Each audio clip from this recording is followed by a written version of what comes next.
buenos días, bienvenidos y bienvenidas, como siempre, a este su espacio, su programa de diálogo, de conversación objetiva, con la finalidad de que entre todos reflexionemos, siempre con la ayuda de Dios, construyamos un país mejor, cada día mejor, pero para todos. Así que vámonos con este esfuerzo que nos debe dejar un mejor país, más temprano que tarde. El problema de la educación de nuestro país está sintiendo, se remenea cada rato, y por doquier salen las materias del cuerpo que dicen que no está bien.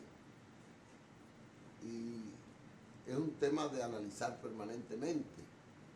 Ahora está en crisis. Está en crisis. ¿No es verdad, Gregory? Muy cierto. Y lamentablemente que esté en crisis porque las expectativas que hay creadas durante muchos años en República Dominicana, esperando que la educación mejore, porque queremos unos hijos mejores preparados ante un mundo que cada día es más exigente. Entonces, al no verse completadas esas aspiraciones, pues la tristeza invade a los padres, sobre todo a los padres que no tienen una situación económicamente holgada, porque los que pueden tienen una ventaja, pueden asegurarle una educación completa con todos los requerimientos que se necesitan en estos tiempos a sus hijos, aunque la capacidad innata no tiene que ver con clases sociales, pero es la realidad. Y por eso hoy, y qué bueno que nosotros podemos entregarle un programa a los televidentes donde estamos seguros será de provecho, sobre todo a los padres que tienen hijos en edad de educarse, de alfabetizarse y de prepararse. Tenemos con nosotros esta estrella, que yo le llamo así, del gremialismo educativo. Una mujer que viene desde la base de la sociedad profesoral. Yo la conocí, una simple maestra. Fue escalando, con un esfuerzo extraordinario, demostrando una capacidad y una amplia visión de lo que debemos tener como sistema educativo, y eso le ganó el derecho a ser la presidenta de la Asociación Dominicana de Profesores. La licenciada Xiomara Guante va a ser nuestra invitada estelar de hoy. Así que con ella vamos a iniciar un conversatorio que espero a ustedes les encante, porque ella deberá decir cosas importantes. Buenos días, hermana Xiomara. Buenos días, Dicho. Buenos días. Bienvenida. Gracias a ustedes por invitarme. ¿Cómo está la cosa, Xiomara? ¿Bien? Bueno, batallando. Ya lleva un año en la ADP. Sí, un año. Faltan 2 años. Sí, faltan 2 años. Sí. No hay reelección. Podría haberla, pero no estamos en eso, sino en hacer sí, porque no está prohibido estatutariamente. Sin embargo, estamos en realizar un buen trabajo en estos 3 años, ya los 2 que nos quedan. Y bueno, en eso estamos trabajando para fortalecer a lo interno la ADP institucionalmente, y trabajando para lograr hacer los aportes que hay que hacer, bueno, para aportar en la mejoría de la calidad de la educación de nuestro país, que es evidente que hace bastante falta. Xiomara, hay una gran preocupación en el ambiente educativo, en el país, porque la educación es transversal, le llega a todo el mundo, es el elemento fundamental para el crecimiento, para el desarrollo, en todos los aspectos de un ser humano.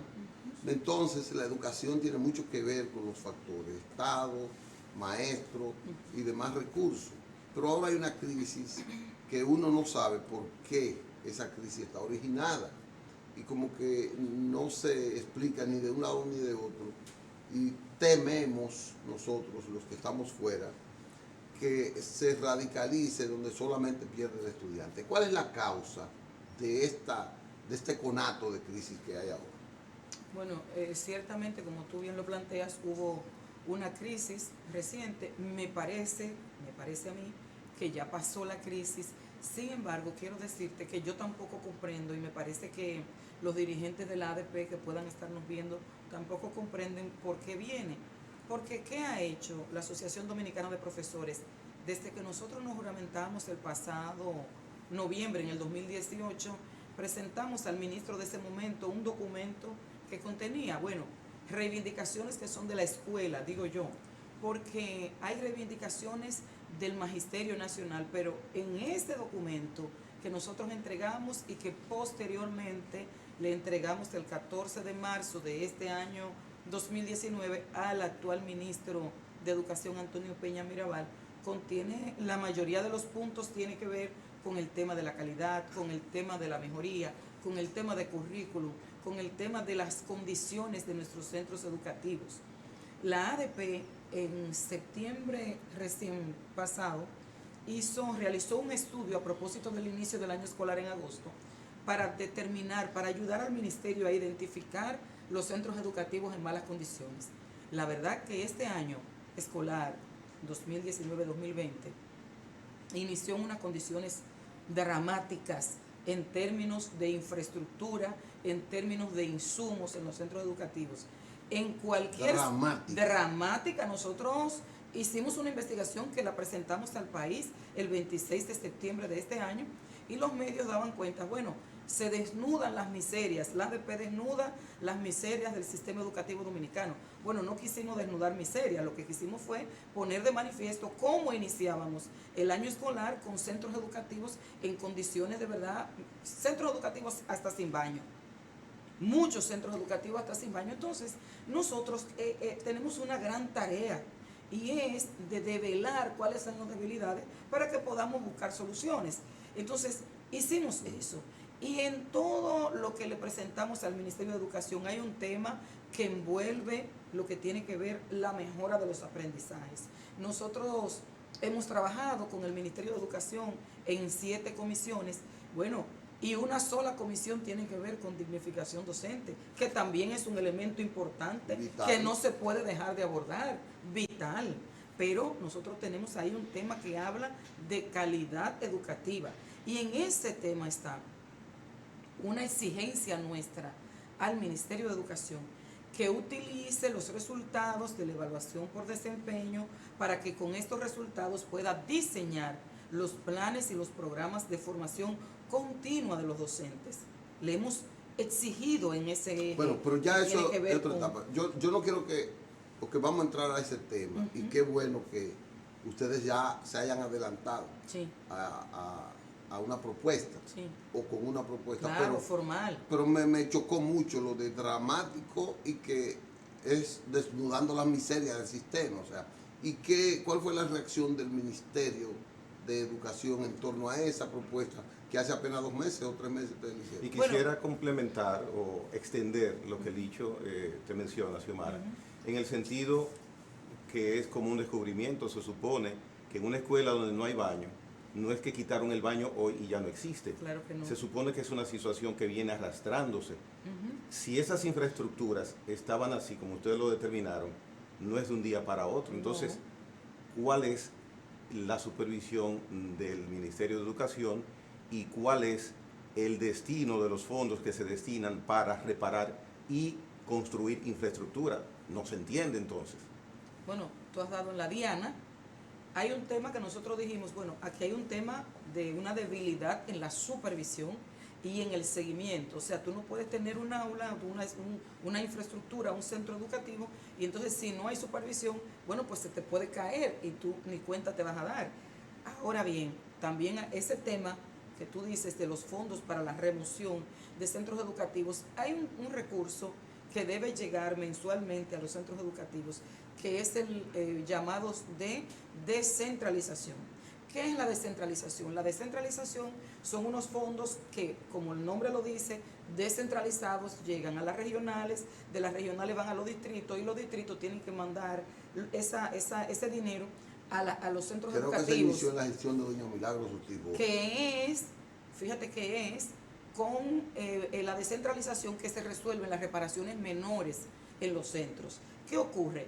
El estudio del ADP reveló cómo justamente a partir del 4% fue decreciendo la inversión que debe hacerse en materia de descentralización. Es una contradicción. Contraproducente. Era la mejor oportunidad para hacer crecer ese tipo de fondos. Debe ir un 2.8% del presupuesto de educación, del presupuesto del 4, a descentralización, ¿verdad? Entonces, ese presupuesto nosotros mostramos con datos cómo ha ido decreciendo, cómo fue decreciendo justo después de que se incrementó el presupuesto al 4%. Entonces, en una escuela tú puedes ver que los directores de centro no tienen para comprar agua potable, que se compra con el dinero de la descentralización. No tienen para comprarle el material que necesitan, por ejemplo, las maestras del nivel inicial para las hojas, las crayolas, todo lo que tienen que trabajar, las maestras lo compran de su dinero. Y las directoras y directores lo compran de su dinero. No hay dinero así mismo para comprar el suape, el ace, el detergente para la limpieza. Pero se te daña un baño, se tapa un baño, tú tienes que buscar un plomero, lógico, entonces eso se paga con la descentralización. Ah, bueno, pero entonces no hay dinero. Entonces, ¿qué hacen? Se desmonta eso y ya eso no sirve y ahí se daña un lavamanos por una llavecita. Se desmonta el lavamanos porque no sirve, porque bueno, ya los directores nos dicen a nosotros que están cansados de poner dinero de sus recursos. Y la verdad es que nosotros decimos, ¿por qué ocurre eso? Si eso es un fondo que está ahí. ¿Qué ha hecho la ADP en ese aspecto específico para tratar de que eso se corrija y no continúe sucediendo? Bueno, a través de nuestro Observatorio de Políticas Públicas Educativas hicimos la investigación, le informamos al país de la situación en la que estaban los centros en ese momento, pero también le hicimos llegar al Ministerio de Educación la investigación. ¿Qué seguimiento se le da a esa? Ellos nos informaron en una reunión que sostuvimos posterior a la investigación que habían incorporado de los centros que fueron objeto del estudio. Nosotros le dimos el listado luego aparte de todos los centros donde estaban ubicados en todo el territorio nacional con dirección y todo. Entonces ellos dicen que lo incorporaron para un proceso de remozamiento de centros que van a tener ahora en el mes de diciembre a propósito de las vacaciones. Van a iniciar ahora en diciembre a propósito de las vacaciones de los estudiantes, cosa que nosotros esperamos que sea cierto. Habrá que esperar. Habrá que esperar. Pero la otra parte es, ¿por qué el conato? ¿Por qué esta discrepancia entre ustedes? Que ustedes estaban, o fue el comité ejecutivo que lo autorizó, o son las regionales que pueden llamar de que a una huelga en diciembre, comenzando el año, el mes de diciembre, como mandando un mensaje como si quieran unas vacaciones más largas. No, pero justamente me gustaría aclarar este tema. El Comité Ejecutivo Nacional que trabajó en las 7 comisiones, como yo les digo, solo estamos en espera de la firma rubricar, porque las comisiones que trabajaron, Ministerio, ADP, fueron rubricando los acuerdos a los que iban arribando. Entonces se quedó de sistematizar un gran acuerdo que firmaríamos nosotros con el ministro de Educación. Al pasar tiempo y no propiciarse la firma, entonces nosotros hicimos los esfuerzos para que nos dijeran por qué no firmamos. Y como no obtuvimos ninguna respuesta, fuimos de nuevo. Personalmente yo fui a visitar al ministro y le dije, bueno, mire, tenemos que ver en qué cosas vamos a firmar, y porque ya todo está hablado, dialogado, consensuado. Bueno, como vino como un silencio, entonces la ADP de ellos, sí, de parte del ministerio, de parte del ministro. Entonces nosotros diseñamos un plan de movilización. Ese plan lo diseñó el Comité Ejecutivo Nacional. Pero ¿qué ocurrió? Pero perdón, un paréntesis, perdón. ¿Hubo una negativa del ministro o dijo que ese acuerdo no iba? Porque ¿por qué cortar la comunicación y convocar entonces a un plan de huelgas? Tú a veces no tienes que negarte a una cosa, si tú le das largas y no responde, entonces yo puedo entender. Pero yo debo requerir una respuesta precisa al ministro. Usted y yo nos reunimos el día 10 del mes pasado. La conversación que sostuvimos, ¿por qué no ha habido respuesta? Es un ejemplo que pongo.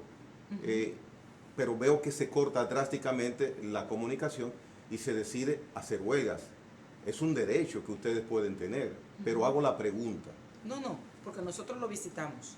Nosotros le visitamos y le dijimos, bueno, ¿qué vamos a hacer, ministro? Entonces, bueno, ahí vino una larga, entonces nosotros diseñamos un plan de movilización que en la mayoría de las actividades que se diseñaron no implicaban suspensión de docencia. Nosotros diseñamos vigilias que 1 hora, 2 horas salían los maestros y a ritmo de villancicos, como estamos en la época navideña, dicen y ponen de manifiesto las necesidades de la escuela. ¿Cuáles días? Y se hizo eso muy bonito. Eso fue la primera semana. La primera semana lo hicimos, me parece que eso fue el viernes 6. ¿Y a qué hora? El viernes 6 se hizo. ¿En horario de clase? Sí, en horario de clase. Entonces no había Es clase. una vigilia. No, pero una vigilia de 1 hora, con los estudiantes ahí cantando con ellos. Y luego se diciendo, continuaba la docencia. y luego se continuó la Muy docencia. bien. Así fue. Y nosotros le pedimos subir videos y subieron videos de algo muy creativo que hicieron, diciendo las necesidades de la escuela a ritmo de canto,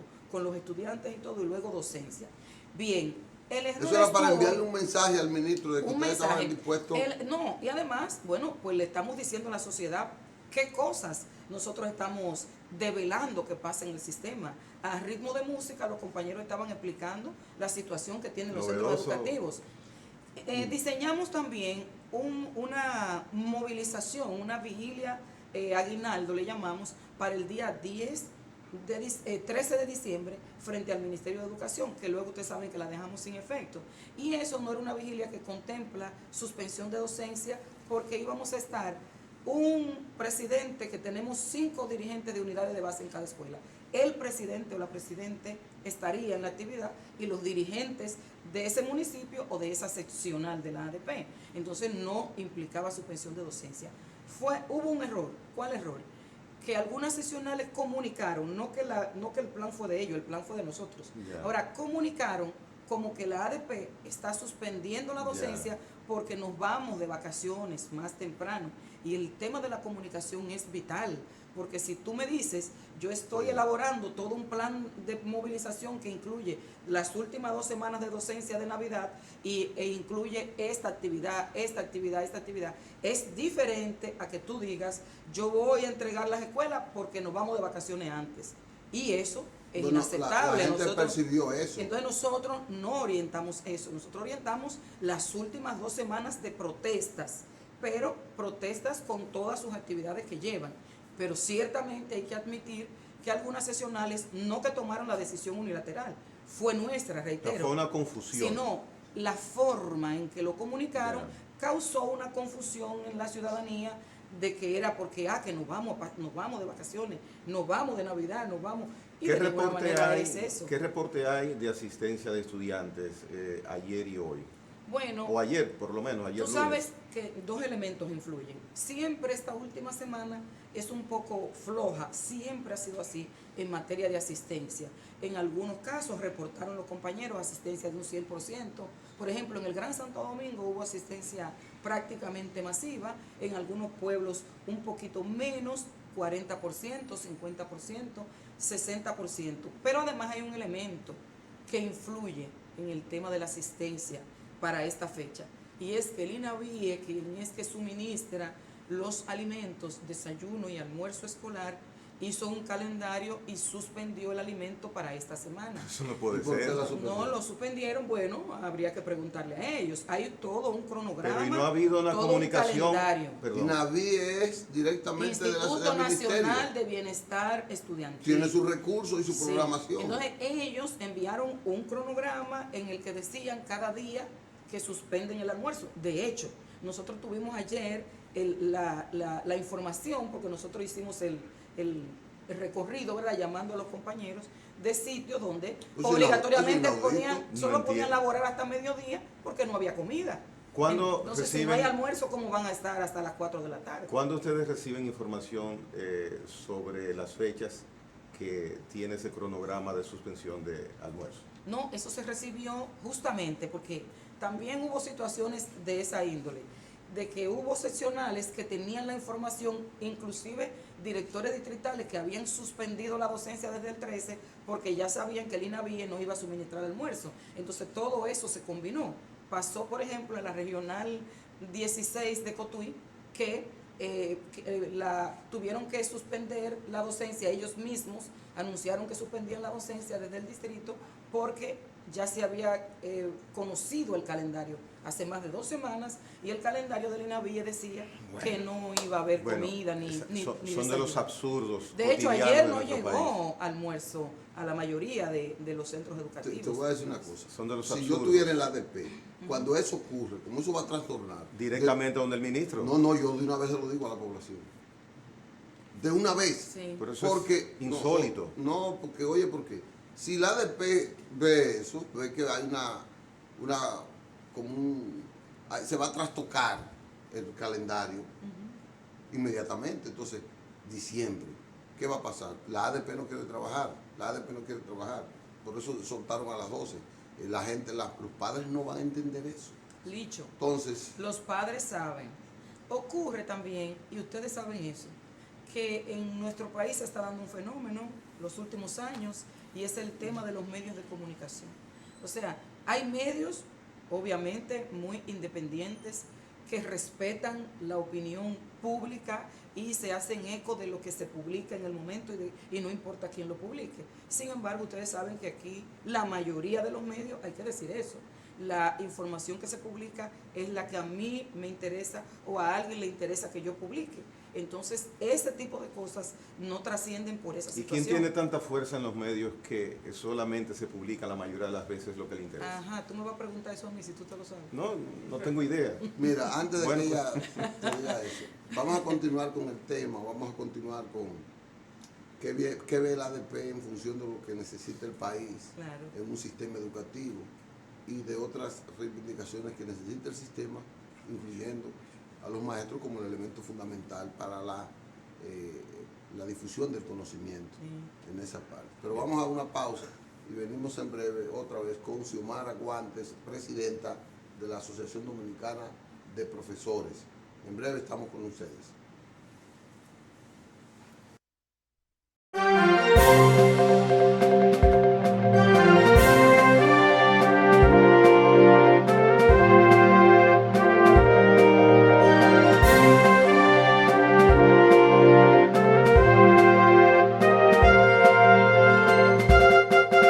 Continuamos con la presidenta de la Asociación Dominicana de Profesores, la ADP, la licenciada Xiomara Guantes.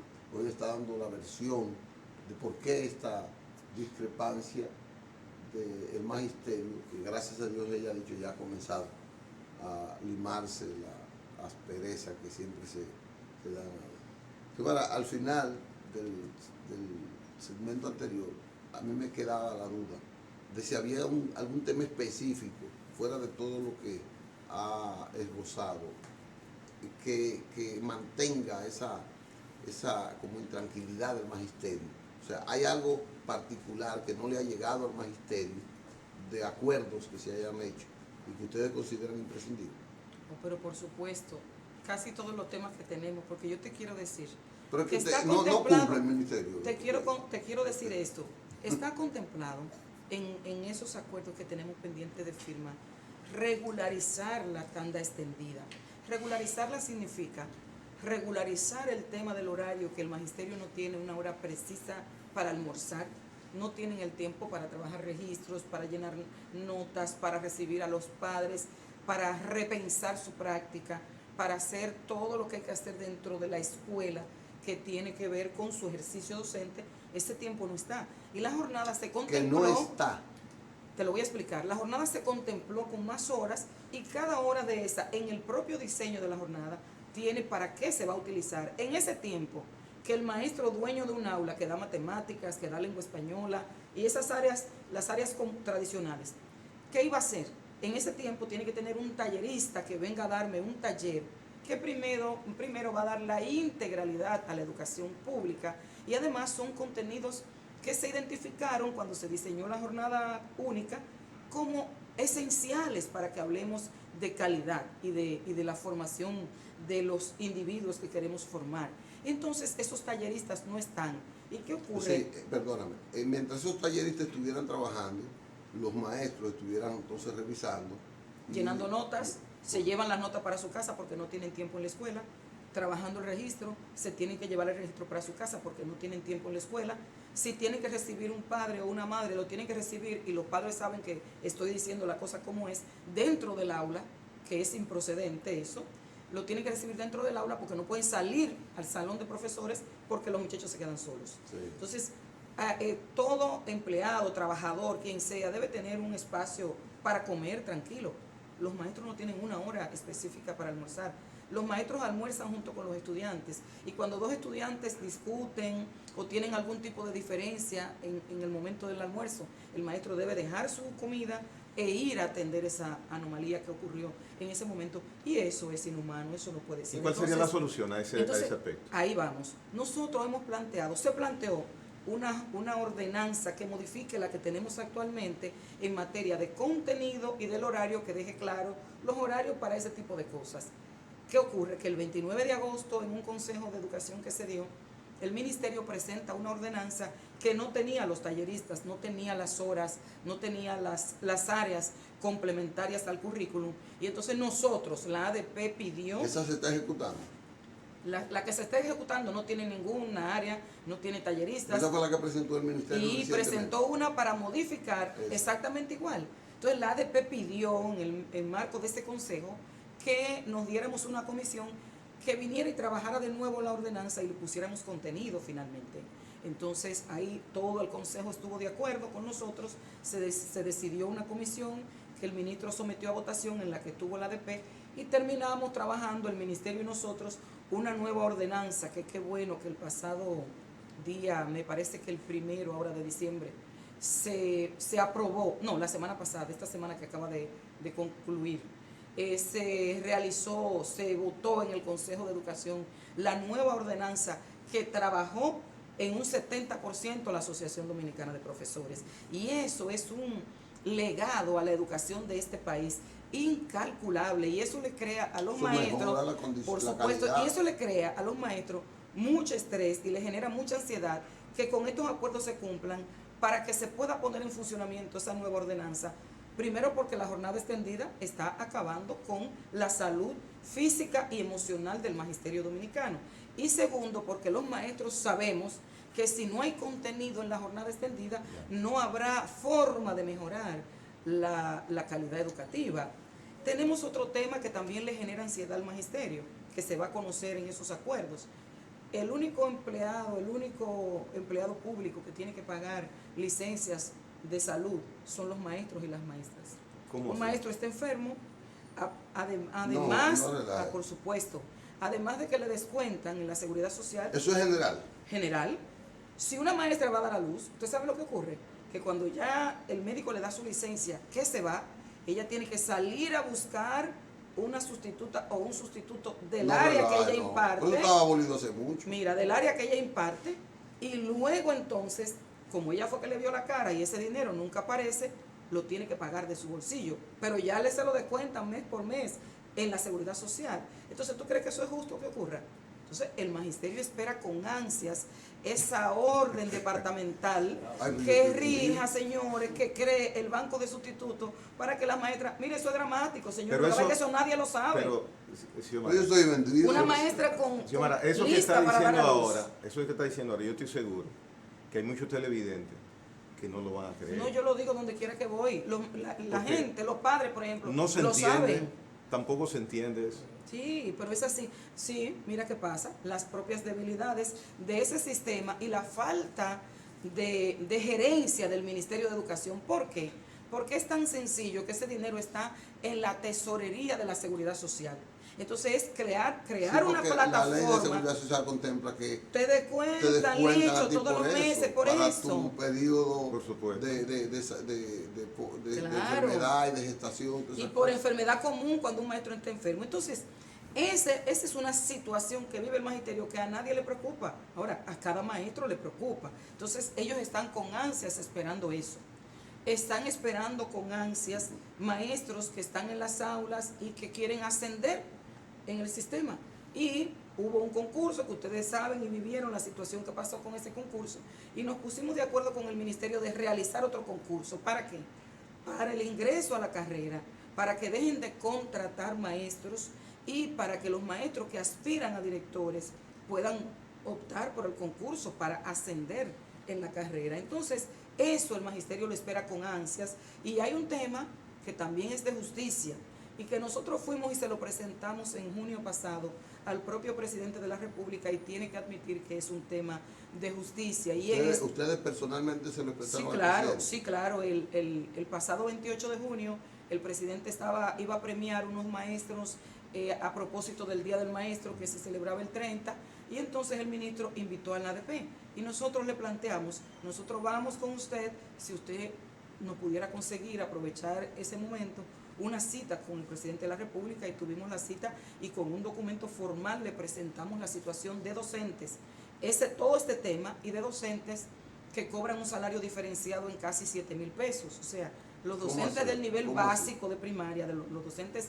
de primaria cobran 7,000 pesos menos que los docentes de secundaria. Es el mismo trabajo, el mismo tiempo, el mismo título, la misma cantidad de horas. Entonces, ¿por qué? Si la propia Constitución... No, pero no debe ser eso. Sí, tú sabes que eso vino porque cuando eso se estableció así, cobrábamos por horas clase, porque los de media por quinto, porque los de media trabajaban más horas, ciertamente. Entonces, si tú trabajas más tiempo, tienes que cobrar más. Ahora ya no hay una razón, porque todo el mundo trabaja al mismo tiempo, y todo el mundo fue a la universidad por un título en el mismo tiempo. Entonces, la propia Constitución es clara y dice que si igual trabajo, la remuneración debe ser igual. Entonces, en eso estuvo de acuerdo el presidente de la República. ¿Eso está hasta el nivel medio?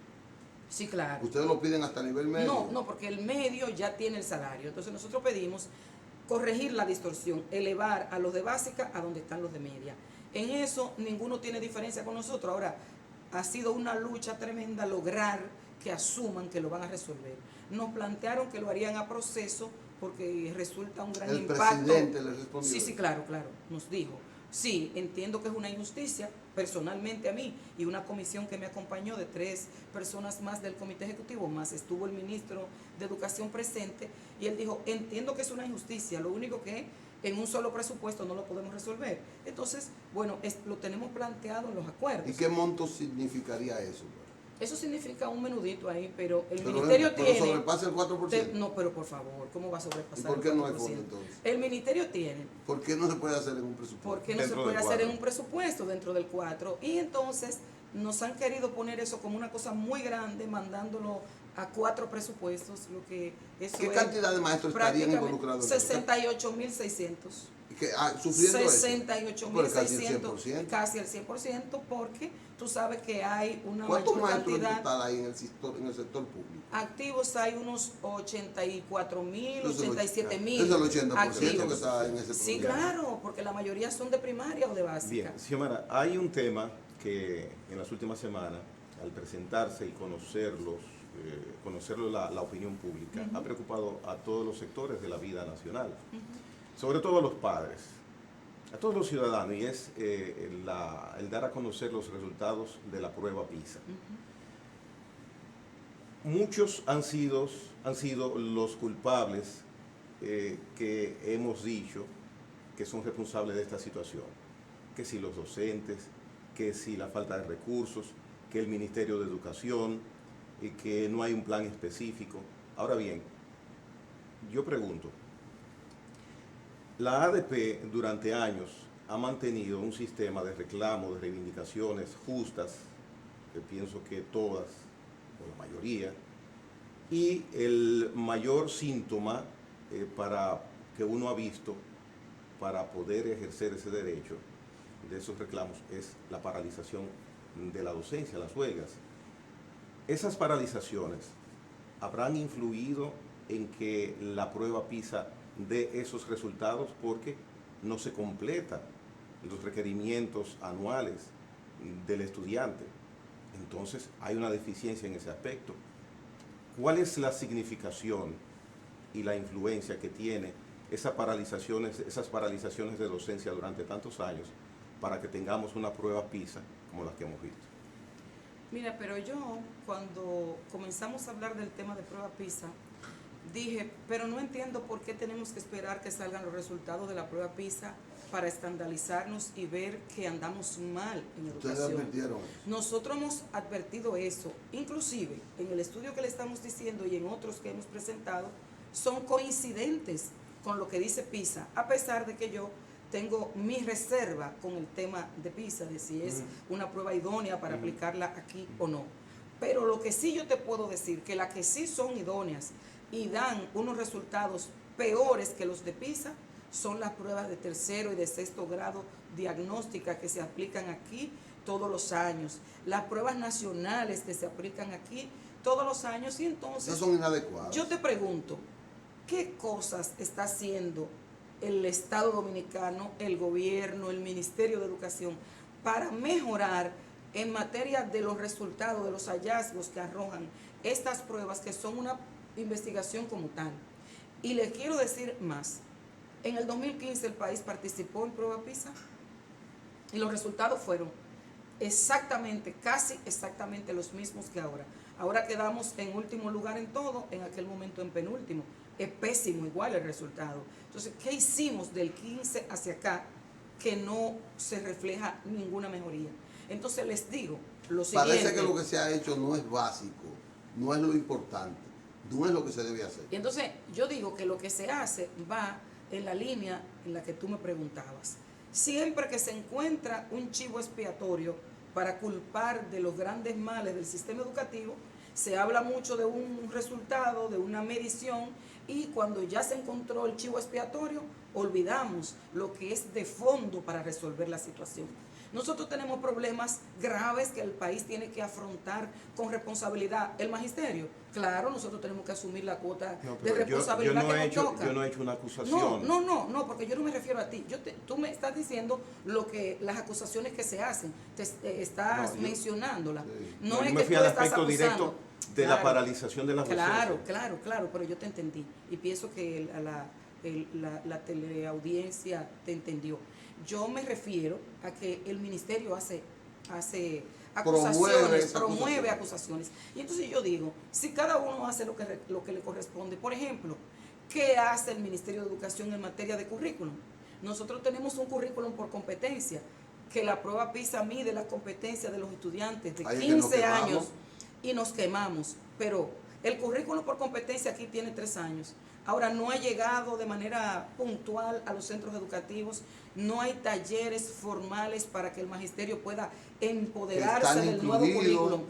Pero le quiero decir más, no tenemos libros de texto acorde a ese currículum, que es el currículum con un enfoque por competencias. No hay libros, Licho, en la escuela. O sea, hicieron el currículum, pero no prepararon los materiales Pero te necesarios. quiero decir procedimiento otra cosa aún quizá tan grave como esa.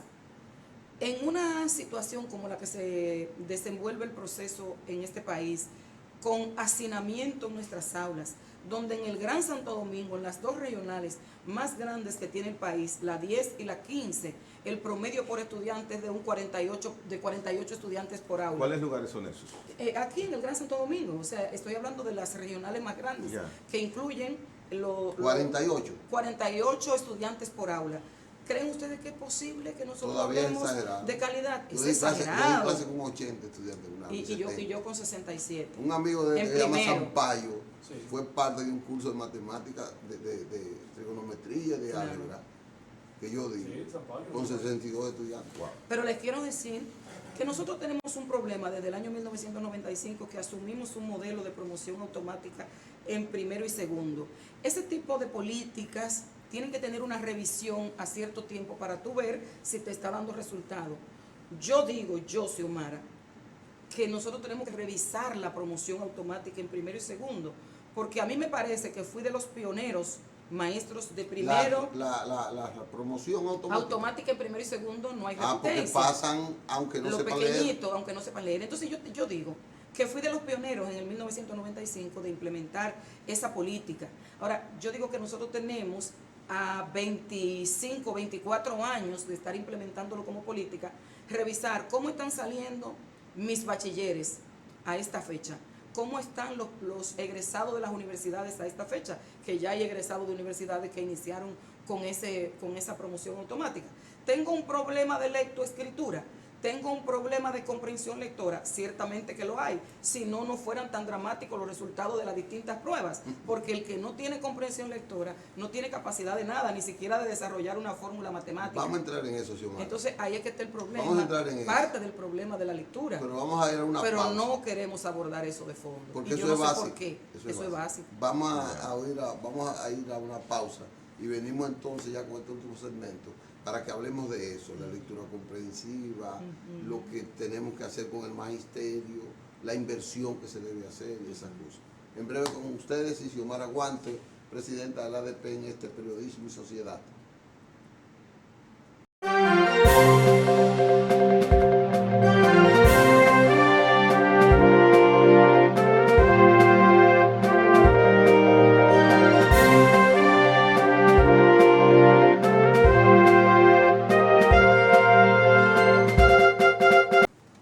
Bien, muy agradado cuando en el desarrollo del programa uno va sintiendo en sus adentros la palabra consenso. Consenso sentimos, Licho y yo, cuando vemos que el programa va saliendo bien fluido, bien interesante, y es el caso que tenemos hoy con Xiomara Guante. Rimó. Xiomara, quisiera que nos dijeras, la ADP institucionalmente, ¿para qué fue creada? Quizás te parezca tonta y simple esa pregunta. No, no es tonta, porque como estamos hablando para todo un público, ¿verdad? Bueno, la ADP se creó justamente para la defensa de los intereses, su misión básica, defensa de los intereses de la educación pública, así mismo lo dicen sus estatutos, defensa de la educación pública de calidad y defensa de los intereses de los maestros y de las maestras que son sus agremiados. Se abre también en el mejor sentido de la palabra muchos frentes. Mira, realmente yo pienso que en el tiempo, a pesar de que la ADP el año que viene cumple 50 años de existencia, la ADP ha sabido mantener su esencia. Y fíjate, te voy a decir un elemento tan básico, tan relevante y que demuestra tanto la esencia que está contemplada en nuestros estatutos, que en el seno de la ADP inició la lucha del 4% del Producto Bruto Interno. No sé si tú sabías eso, sí, pero Licho sí lo sabe. En el año 2007, la ADP inició un proceso de recolección de 1 millón de firmas. Tú recuerdas que decíamos 1 millón de firmas por la educación. Por la educación. Y nosotros, el 18 de diciembre del año 2008, fuimos a depositar al Congreso de la República el 1 millón de firmas que recogió la ADP en plazas públicas, en las universidades, y fueron en a todos los sectores calles. mediáticos, Fuimos empresarios, a todos los políticos, sectores. a todos los sectores. Entonces eso comenzó ahí. Luego, por una situación que no me parece prudente mencionar ahora, un cambio de mando en la ADP y eso, este asunto se perdió y hubo entonces un movimiento social que asumió el protagonismo. Pero la lucha inicial por el 4% comenzó en la ADP. Y entonces, desde ese momento, la ADP, que tiene capacidad para incidir en las políticas públicas, siempre en el Ministerio de Educación lleva propuestas puntuales que tienen que ver con el buen desenvolvimiento del proceso de enseñanza-aprendizaje. Fíjate, nosotros al día de hoy hemos contratado, primero, tenemos un observatorio de políticas públicas para dar seguimiento a qué pasa con las políticas en materia educativa, nosotros podemos poder aportar para la mejora de esas políticas. Eso dice que continuamos con la esencia que está planteada en los estatutos de la ADP. Nosotros contratamos unos expertos de la Internacional de la Educación, una organización que agrupa sindicatos del mundo de educadores, que la ADP es miembro de ella, y contratamos el servicio de esos expertos para elaborar diseñar una política pública alternativa en materia educativa que nos permita presentar al país en los próximos meses y también a los candidatos a la presidencia de la República, ¿por qué no?, para que podamos ver qué cosa plantea la ADP que son fundamentales ahora para que la educación tenga un giro definitivo y logremos la tan ansiada calidad Xiomara, de la que hablamos. En los avances, en los exámenes que nos hacen, nacionales e internacionales, hay 3 cosas básicas que salen a relucir. Los muchachos de nosotros no comprenden lo que leen, o sea, no comprenden la clase. Eso hace falta una cosa que se hacía antes. La matemática, los muchachos nuestros no son capaces de razonar. Eso es importante también. La primera, que yo pienso que es la comprensión, impide que tú desarrolles, claro, por lo menos el razonamiento en la matemática. Por supuesto. Y esas dos cosas te impiden todo adquirir cualquier tipo de conocimiento. Así es. Pero también nos quemamos en que dicen que el magisterio de nosotros no está adecuado hoy para ese nivel de calidad de impulso a la educación. Esas cosas. Entonces, nosotros necesitamos como hacer una revolución educativa que tenga que ver con eso. ¿Y ustedes en qué están en esa parte? Bueno, pero mira, la ADP tiene propuestas muy puntuales en ese sentido. En materia de lo que tú planteas, de la interpretación de lo que se lee, eso era lo que hablábamos antes del corte comercial. ¿Qué planteamos nosotros? Tiene que haber una investigación. El ministerio tiene que hacer una investigación, pero la ADP le va a ayudar. Nosotros planteamos al próximo año iniciar con una investigación que nos diga qué está pasando con nuestros niños de tercero y de cuarto y de quinto grado de básica o primaria en materia de lectura y de comprensión lectora, porque eso te permite ver si la política que se está implementando para que los niños aprendan a leer y escribir está teniendo resultados. Y si es de ahí que nuestros niños y nuestras niñas están teniendo problemas de comprensión lectora, entonces con una investigación ya sabemos cómo resolverlo. Eso es lo primero. Y ver todo lo que se tiene que ver con la formación docente. Nosotros asumimos que hay debilidades. Ahora bien, yo te pregunto, el magisterio no se forma solo. Los maestros y las maestras son fruto de una política de formación que es el gobierno que la implementa a través del Ministerio de Educación y de los organismos descentralizados como lo es el INAFOCAM, que tienen que preparar los planes y programas de formación continua. ¿Se está cumpliendo? ¿Qué hacen? A No, cabalidad? para nada. No cumplen para nada. Pero continúa, pero para que te devuelva y entonces especifiques ahí, porque si no se está cumpliendo para nada la capacitación y los planes que hay para suplir al docente de las necesidades que requiere para darnos una revolución educativa, como tú mencionas, al dicho. Oye, el problema entonces, es la gerencia del sistema. En la gerencia estamos del sistema. perdidos. Eso es así, fíjate. Te tienes que devolver. Fíjate, sí, me tengo que devolver. Fíjate, la propia inversión en el INAFOCAM, que es el Instituto de Formación Continua del Magisterio, y es en formación continua que tenemos que invertir. Después, entonces, el INAFOCAM está implementando la mayor cantidad de sus recursos para la formación de maestros nobles, o sea, para maestros de nuevo ingreso. Ahora, ese no es tarea del INAFOCAM. El INAFOCAM tiene que preparar los programas de formación continua, pero además insistimos nosotros, insiste la ADP, que tiene que darle un giro porque esa formación tiene que estar centrada en la escuela. ¿Y qué es lo que pasa? Que ahora solo tiene el nombre de capacitación y formación centrada en la escuela, pero no se hace en la escuela. Se inventan unos talleres los sábados para decir que se está haciendo mucha cosa.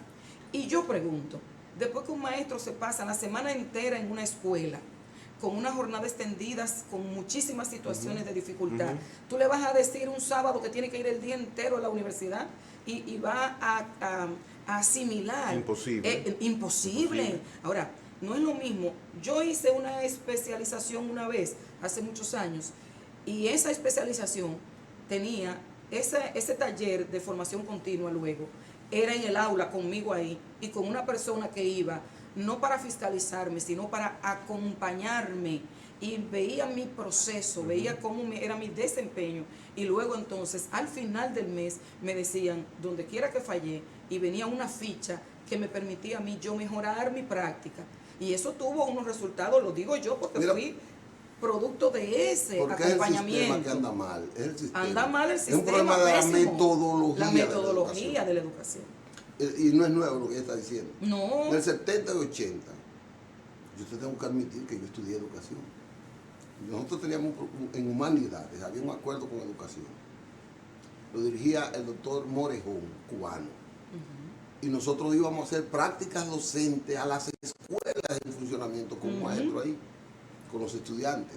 Y de ahí salíamos entonces donde corregíamos, donde fallábamos. Pero era la metodología educativa que teníamos que dar con las prácticas docentes ahí. Bueno, pero no se hace ahora. Y yo te digo que esos talleres que están dando los sábados, bueno, eso es parte de los acuerdos que estamos No, pero eso no consensuando. soluciona el problema. Que esos talleres tienen que llevarse a la escuela y tienen que ser en horario laborable. En el aula. En el aula, para que usted pueda ver dónde falla este maestro. Usted elabora una ficha y entonces ahí el maestro tiene la posibilidad de poder mejorar. Pero además que el INAFOCAN se dedique a preparar los planes y los programas de formación continua que de verdad vengan a mejorar las debilidades.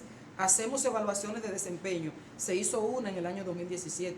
La ADP, en el marco de los acuerdos, le pide al ministerio que los programas de formación que se van a diseñar a partir del próximo año se diseñen en base a las debilidades que encontramos ahí. No vamos a inventarnos otra cosa, hagámoslo en base a eso para que podamos suministrar lo que ustedes necesitan.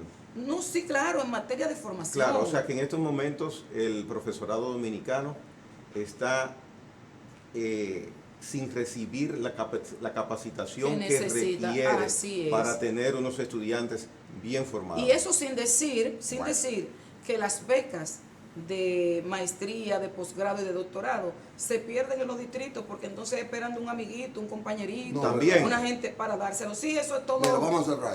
Eso es todo un drama. Bueno. Vamos a cerrar esto porque lo que Xiomara está describiendo es no es la verdad, que no estamos bien, a pesar del 4% y a pesar de la cantidad de escuelas que se hayan construido. Hay que redireccionar. Pero mira lo que está diciendo. Claro. Luce que hay improvisación. Así es. Desconocimiento, desubicación. Así es. Lamentablemente. Así es. Y nosotros lo decimos siempre. Y hay pruebas. Yo no creo que haya nada de eso. Señores, Xiomara, de verdad que nos ha ayudado a hacer un programa, nos ha producido un programa muy importante y espero que tú puedas venir, que podamos hacer esto con más frecuencia. Pero claro, yo estoy a la disposición. Usted es mi hermano, usted sabe que cuenta conmigo. Que muchas gracias por estar aquí con nosotros. Gracias. Señores, gracias a ti. Nosotros queremos una pausa porque mañana tenemos otro programa interesante. Así que gracias por la sintonía de hoy. Hay mucha gente ahí que tengo que decirlo, pero mañana nos veremos de nuevo. Gracias.